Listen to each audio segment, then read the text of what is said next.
And welcome back to the Joe Thomas half hour of the program. We bring on the Hoff. Look, I mean, Nathan and I talked about it for the first hour of the show. It's just so discouraging and tough because you kind of did everything, Joe, that you wanted to do. In the checklist of things to do to beat the Bengals, you did damn near all of them except a couple, and they end up being the ones that kill you. What was your reaction to what you saw yesterday?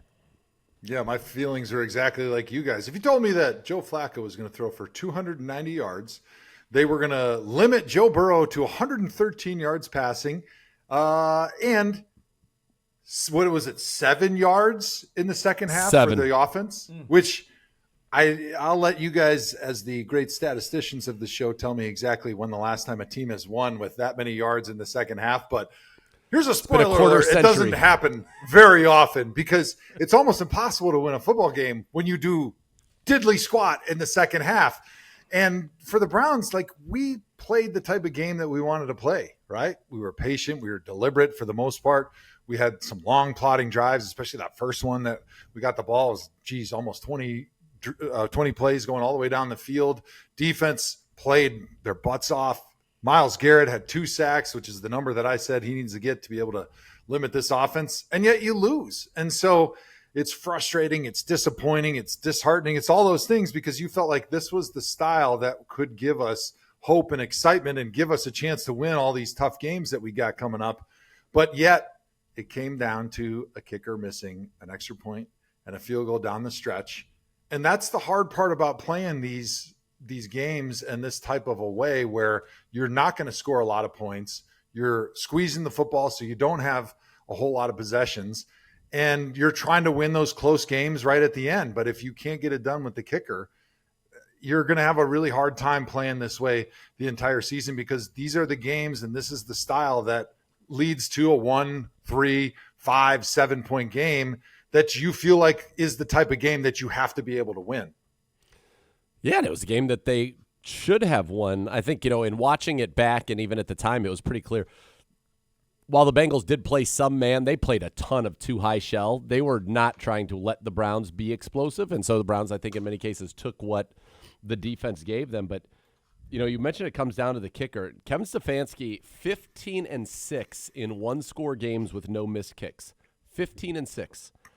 Kevin Stefanski is 8-15 in one-score games with one or more points lost to missed kicks.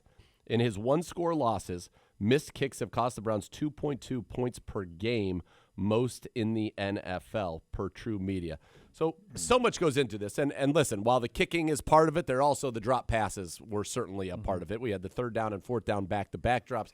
You have 2 that are off of guys' hands that become interceptions. Now, Could the throws been a little bit better? Sure, but that's what you're supposed to do is catch it. But with this kicking thing, like in 2023, if we miss these kicks, we are a 6-win team. Mm-hmm. But Dustin Hopkins was great. We win. We go to the playoffs. In a locker room where guys put so much into a game, and I know it's unfair to isolate a kicker like this, but when you miss those kicks, that is what happens. You look at how does Pittsburgh win? Their kicker makes a 6-yarder. How do the Bills win? Yep. Matt Prater, right off of his couch, comes in and puts it through the uprights. I would imagine there has to be some resentment. Like, what's it like in the locker room? Because he literally has one job. It's just kick the ball through the uprights, and it let you down. And it's the difference between being 1-0 and 0-1. And like you mentioned, you don't want to forgive the drop passes or the interceptions. Like, those are obviously enormous moments and pivotal moments in the game. And if those don't happen, you probably win the game. But when you look at this team and how it's made up and how they want to play and the rest of the season, like, we're going to have to win those one-score games. Like, that is our formula for success. And if you want to win a one-score game, even if your name is not Kevin Stefanski, you got to make those kicks because one-score games, by definition, are within a field goal typically. It's right there for you, and so you got to be able to convert those, and you got to be able to have a reliable kicker if you want to win in this manner. And that's why I think it's frustrating. It's disappointing. I was never in the locker room in too many situations where you felt like the kicker – and not the same kicker in this case from Dustin Hopkins last year, and then a different kicker this year. Schmidt, I believe, is that the proper pronunciation there, Zagura? Yes. Schmidt. Yes. Schmidt. So it's not like it's all Schmidt's problem from the last couple of years, clearly, but Dustin was a problem last year with the missed kicks, and then we replaced him with Schmidt this year. And in the first game of the season, the same issue rears its ugly head. And so as a player, you're in that locker room thinking like, we did what we wanted to do in this game and we lost. And it feels like, even though you don't want to put the blame on one person, it's hard not to feel that way. But certainly it's important to keep in mind that we're going to need him next week. And so we want him to build that confidence, and we want to bring him in and not feel like he's being singled out. We want him to feel like he is our teammate and we got his back. And so I think that's one of the important things that the leaders on the team are going to have to reinforce throughout the week. And certainly Stefanski and company is going to talk about that a little bit in the meeting. Like, hey, it didn't come down to one kick or one player, even though that had a huge impact on the outcome. We could have done other things collectively as an offense and a defense that wouldn't have left it into the foot of a kicker. And I think that's where your focus has to be as a player. It's, okay, what can I do to make this team better? What could I have done in that game that would have kept it from coming down to a kick? And that has to be your focus, because that's what I can control. Bad teams are teams that worry about what other people are doing. The good teams have players that are worrying about what I need to do to get better to help my team. Yeah, and guys, the thing that's so hard about this is the margin for error here is pretty small, right? There's a certain way we're going to have to go about our business to be successful. Great defense. Well, you played great defense, right? Yep. Number two, offensively, and when you're playing a team like Joe Burrow, who was you were doing the game, Joe, you were there, but visibly frustrated, even in the first half, that he couldn't get back out on the field. Like, can I get back on the field? We have 7-minute drives, and it was like, he's just standing there, and you could see him visibly like frustrated that he could not get back on the field and play offense. So you did that, right? So you do those things. Your rookies looked great. Fannin looked great. Sampson looked like all those guys look great. Swessinger. Isaiah Bonds, Swessinger. You're going to get Judkins back. Like all of these little boxes you got to check. But then 4 separate things, and really all 4 of these things have to happen or you win. Miss an extra point, miss a field goal, 2 balls that hit receivers in hands. Were they perfect? No. Those passes were not perfect. But if they hit you in the hand, catch them. Worst case scenario, if you were to ask either one of those guys, I'm going to throw a ball low to you, and I want you to try to put both hands on it and then flip it upwards so a corner can run under. Just it's impossible. Yeah. Just knock it down. 4 things had to happen to lose against a team that fancies itself a Super Bowl contender. It's hard to put into perspective. 2 more, which is the back-to-back drops on 3rd and 4th down, right. Fannin and then Jerry Jeudy in Cincinnati territory. Yeah. On the Fannin one, maybe a little bit of a tougher catch, but pretty good ball. And on the Jeudy, it's just a slant right into his body. Right into the bread basket, yeah. So that's what's so frustrating. But here's the thing. We cleaned up a lot of the stuff that we talked about that hurt the Browns last year. Pre-snap penalties on offense. We didn't, to my recollection, maybe we had 1 of those, if any. I don't remember many. No. And the turnovers, and yes, the turnovers there, but these were kind of fluky turnovers. But the pre-snap penalties were gone. But the things that hurt us last year as well were we led the league in drop passes with 31. Big problem again right now. And I don't understand how that can't be rectified. Yeah. And then the kicking. The kicking was really the difference between 23 and 24. Mm-hmm. I mean, not that we would have gone from 3 wins to, playoffs. No, but you're right. If we kicked like we did this year or last year in 2023, we maybe win 6 games. Yep.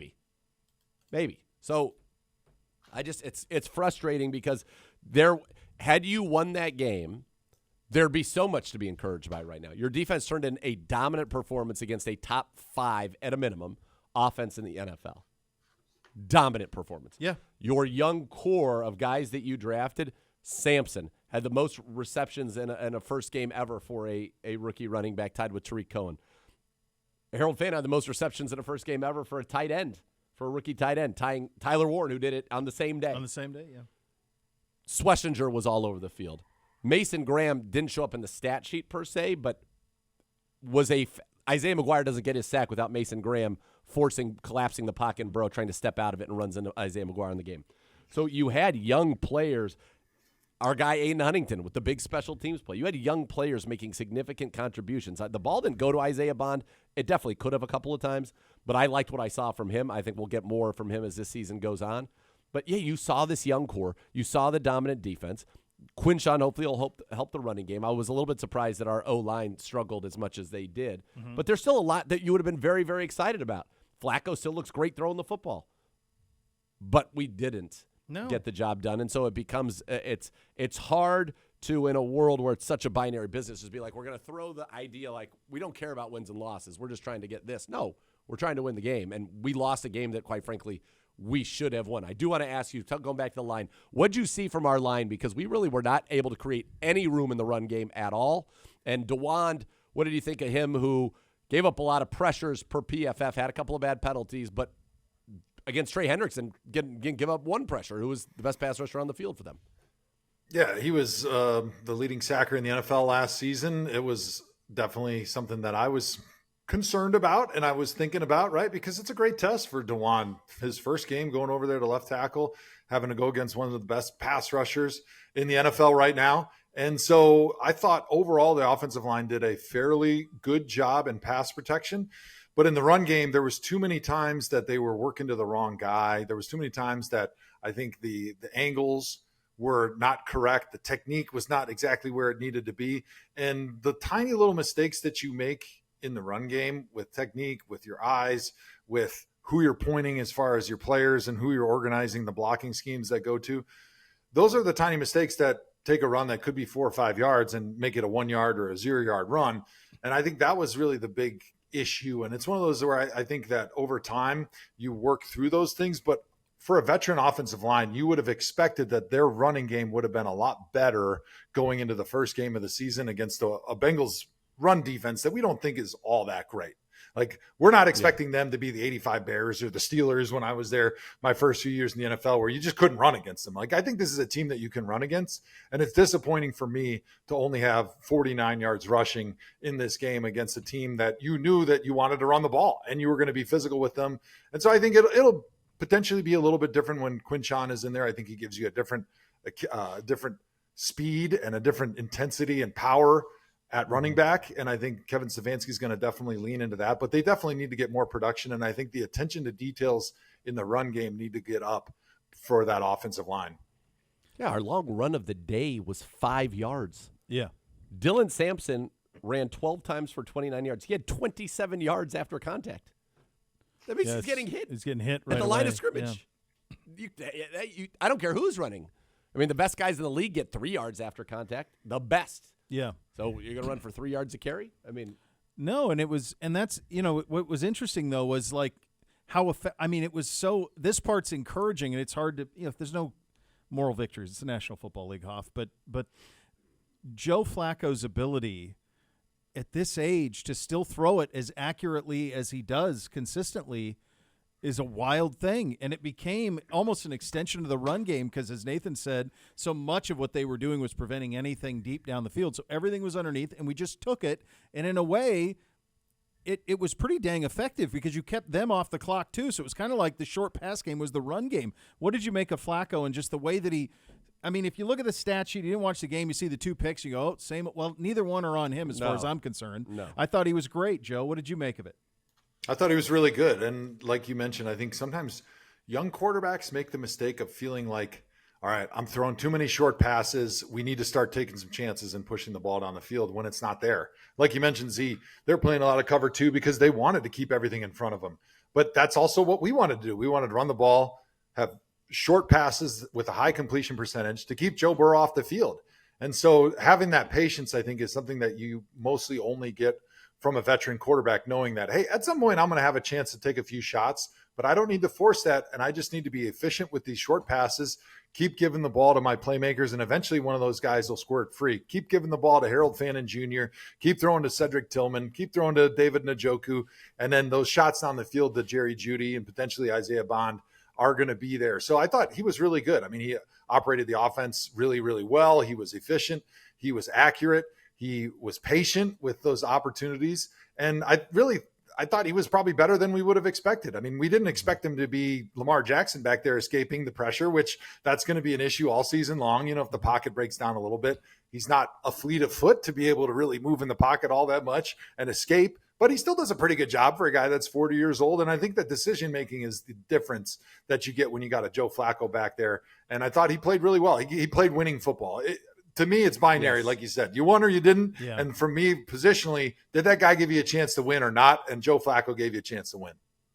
Joe, how do you when you have a loss, like it's one of 17, but we all know what's coming in terms of the next 5 games and the challenges that they will present. How do you, when you have one that is this disappointing, how do you flush it on to the next and not let it turn into something that becomes who you are? You open your mouth, you take grandpa's terrible tasting cough medicine, and you take your medicine. On a Monday, you walk in there, you watch the film, you're very critical of yourself. The coaches are critical of their game plan and the execution and what they did to set you up and to practice the things that you're going to see on Sunday. And I think when you have those honest meetings, those honest evaluations, and you've got a veteran-driven team like the Browns do, I think that's how you get it out of your system. You face the mirror, you face the facts, you're honest with yourself, you put on your big boy pants, you take the criticism, and then when you come back on Wednesday, all the focus is on the next opponent. Now we're worried about Baltimore. We're not worried about what happened there, but on Monday, it's going to hurt a little bit, and that's okay because that's how you get that sickness out of your system. It's just it's just a frustrating one. I mean, this is a game that you should have won. You had a Bengals team that was made it known they were treating this like a Super Bowl. They said you're going to get Super Bowl. Like Absolutely, this was as must a win as it could have been for them. And your defense, it almost looked like it was us against the Rams' fourth stringers in the second half. Oh yeah, he had no chance. You had a play where you had 3 straight sacks. They went from the 20 to the 1 on 3 straight sacks. And it was weird. You know, it was like you felt like all we have to do is get the lead, and they're not going to be able to do anything. They tried to run the ball out at the end. Like I talked about Dylan Sampson's yards after contact. Chase Brown had more yards after contact than he had yards. So on average, we were hitting him in the backfield. At the end, when they were trying to just run the clock, they lost, I think, 5. And Chase Brown lost 13 yards and 2 carries. Yeah. Bad for fantasy. Good for our defense. It is, but that's what I think like, it's so crazy. hard about it because you didn't lose because you got bullied or you couldn't physically keep up. You lost because of the little things that are just so dumb. They're just the wrong way. It's just such a painful way to lose. You did everything right. Yes. There's been plenty of times where we put a team out on the field and you go, okay, like things have to go perfect for us to win. This wasn't that. You were better. You're better than Cincinnati. There's something about this matchup that doesn't work for them. They've always kind of struggled, and you had them on the ropes, and you dominated them. Fights. Yes. You dominated them in the second half, and to not win it's painful, really painful. Ugh. It is one of those things very, very frustrating for the Browns, and as you said, you have to flush it. I do think, you could be excited about those young guys. And speaking of on the defensive side, Carson Schlesinger was everywhere. Hoff, what did you see from our defense? Obviously, we know the line was dominant. Kind of a slow start. That first drive, it was like, how are they running the ball right up the middle on us over and over? But we certainly got it all sorted out. Yep. And then completely stymied them. Yeah, I thought it was interesting just kind of seeing how Cincinnati wanted to approach that first drive. They were trying to put the receivers on one side and then the tight end to the nub side of the field. So basically it just means there's only a tight end and there's no other receivers. And then it forces your defense to make a decision. Do we go to man and do we send both corners over to cover their 1 and 2 receiver? Or do we continue to play zone and we keep our corner there, who is Denzel Ward, and then now he has to be one of the tacklers? And they kept running this play called duo, which basically it's just everybody double teams to a stacked player. There's no pullers or anything like that. And then the running back can just kind of find a hole. He starts with the A gap, which is just to the right of the center or the left of the center, depending on which way they're going. And then he's able to bounce it out and find a hole that's available. And so they just kind of kept running that play over and over again and finding a way to get to Denzel Ward and try to make him be a tackler in the box. But Jim Schwartz does like any good offensive or defensive coordinator does. He comes to the sideline after that first drive and says, all right, guys, what are they doing to us?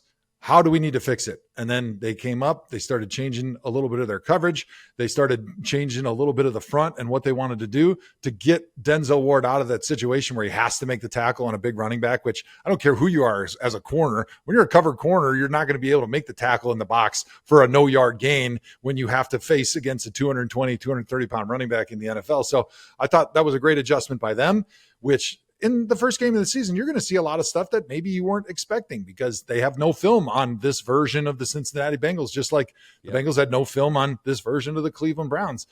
So I thought they made some really nice adjustments, and I really like the way they are using Carson Schlesinger because obviously we know as an off-the-ball linebacker, he's got the speed to be able to cover tight ends. He's got the speed to be able to get to his zone drops really quickly and then tackle sideline to sideline. But they really incorporate him a lot in the blitzing schemes because he is a really good pass rusher. And I think it makes him a really good weapon because you can put him anywhere on the field. And from a position standpoint, he's almost interchangeable with a lot of the different guys, either almost on the defensive line in third down pass rush situations or some of those in the box safety looks. So you can decide who you want to have block him from an offensive standpoint based on where you line him up, and you jury rig how they have to protect our defensive line because we know we have Miles. If we put him and Mason on the same side, they're going to slide that way. You put Carson walked up on the other side, well, the running back's probably going to have to block him. Boom, that's the matchup we want. And so finding those little matchups within the game and using Miles like the weapon he is, knowing that he's always going to get double teamed or chipped or bumped or the slide's going to go his way, to be able to get those one-on-one matchups with Carson against running backs, against tight ends, against those guys that you know he can win with. So I think it's going to be fun to see the evolution of Carson within this defense, within this Jim Schwartz defense, with how he likes to attack with the blitz. All right, Huff, time for the Trench Report, brought to you by Big Fig, the mattress made for more, crafted in Cleveland, just like our Browns. Zeke asked you about this a little bit earlier. DeWand, what did you see from him at left tackle yesterday? And then on the other side of the ball, your buddy Myles Garrett, who just wrecked things.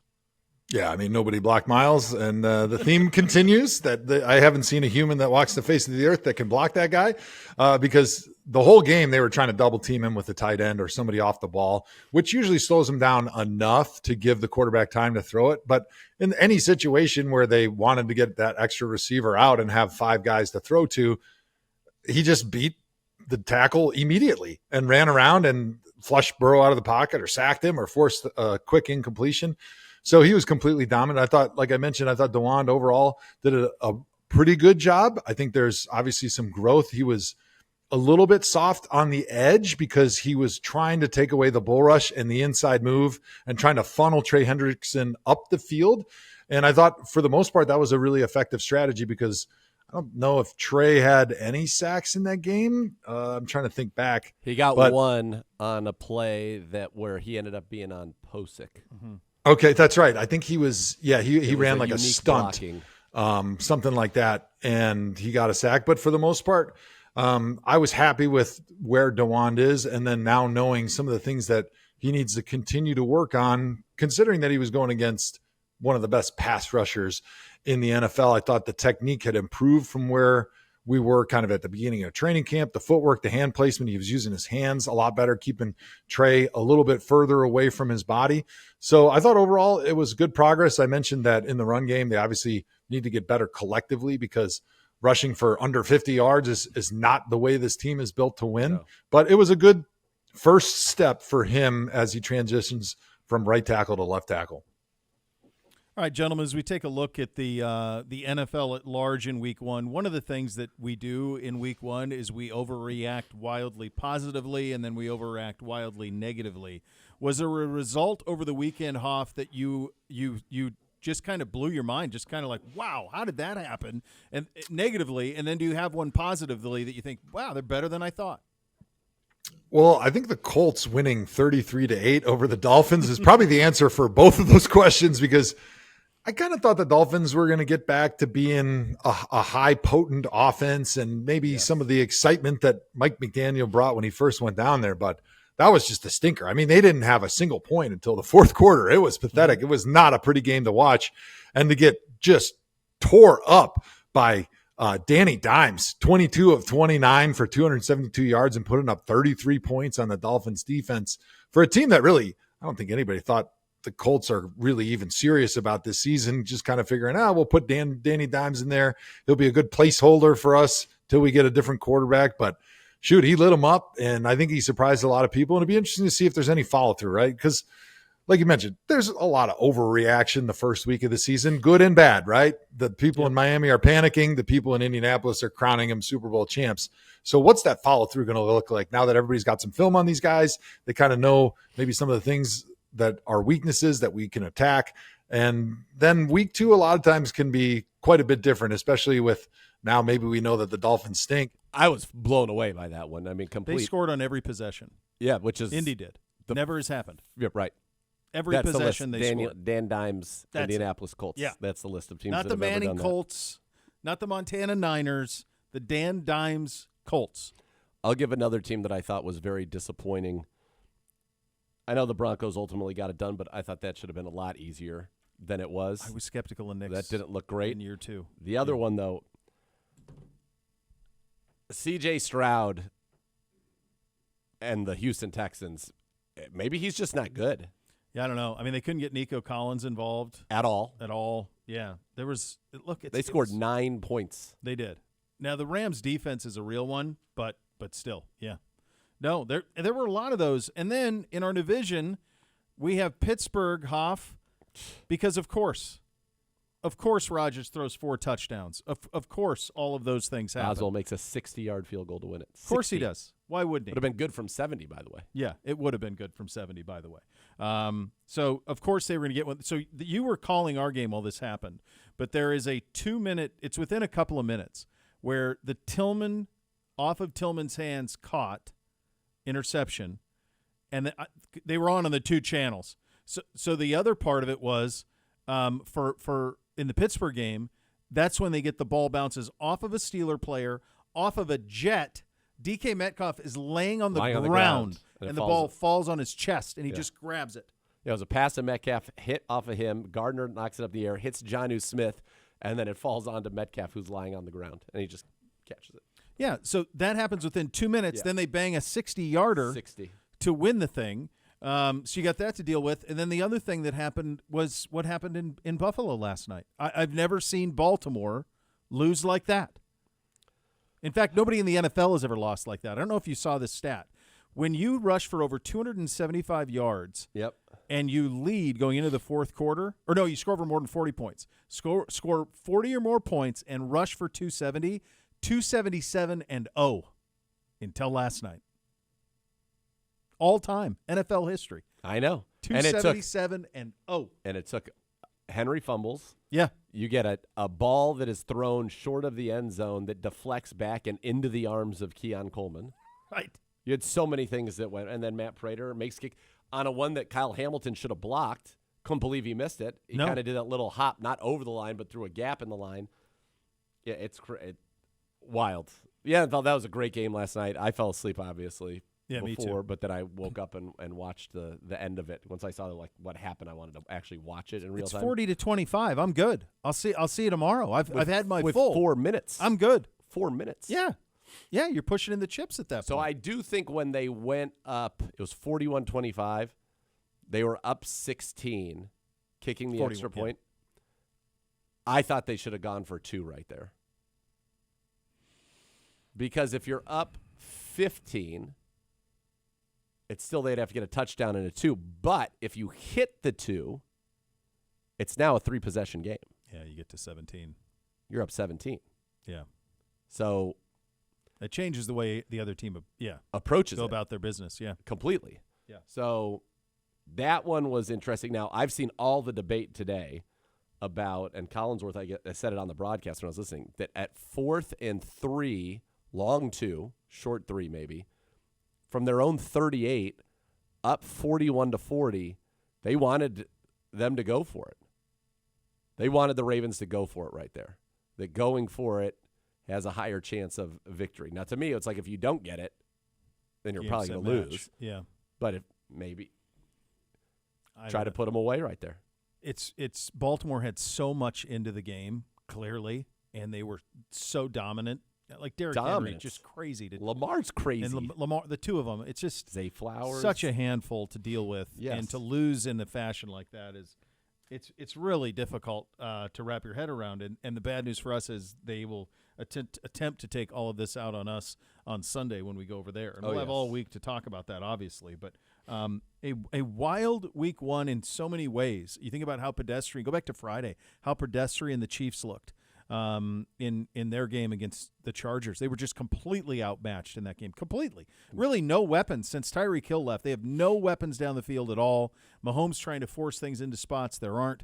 And then you look at the stuff that happened over the day yesterday. You're right. The C.J. Stroud stuff in Houston it's not right. It doesn't look right. It certainly doesn't look how it looked 2 years ago when they bounced us in the postseason. We're a far cry from that for them. So, yeah, there were some. It's great to have it back. There are going to be some overreactions. Green Bay, who I think you and I both had winning the Super Bowl right now, or no, in the Super Bowl. Yep. Right now, you feel like that's going to track. Good. By the way, we play them in a couple of weeks.